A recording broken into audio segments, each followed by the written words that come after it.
Okay, start na tayo. So nandito tayo ngayon sa may nabalang natin ng konti. So ito yung ito yung galing ng Dolores, Quezon na kalsada. Bali nagkaroon siya ng overpass gawa ng syempre ito yung pa-Dolores. Ito yung pa-Dolores papunta ng Mount Banahaw. Yun ang Mount Banahaw, nasa dulong yun. Tapos ito yung expressway.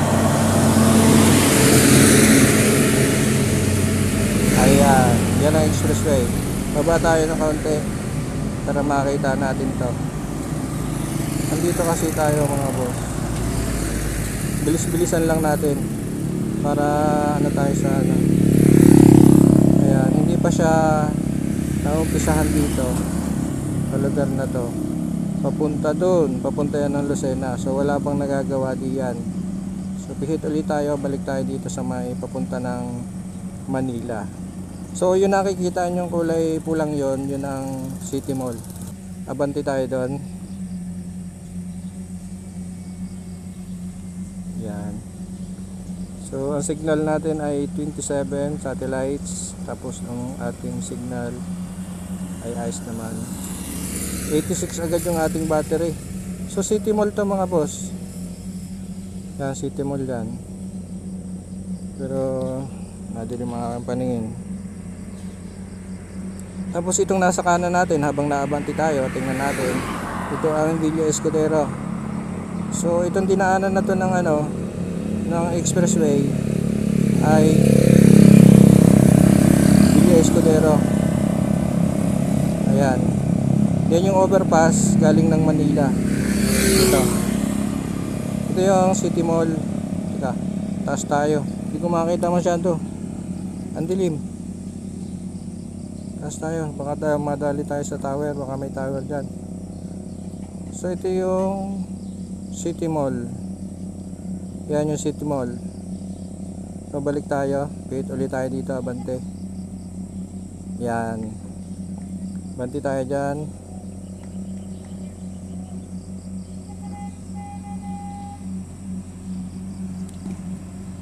Inaubong dun. So ito yung papunta ng San Pablo. So, diretsuhin na natin to. Medyo mahaba-habang travel to ng drone. Lakas naman ang signal natin. Ito ay pa San Pablo mga boss. Yan. Kita nyo yung palaya na yan. Diyan yan sa may San Pablo. Sa may San Isidro yata yon. San Pablo Laguna na yan. So, mula Quezon, nasa San Pablo na tayo. Yung pinaliparan natin kanina ay Chaong yon. Alabot pa naman siya ng signal. Kaya lang halos na siya, naninilaw na. Pero kaya pa naman. Hindi pa naman nagwa-warning.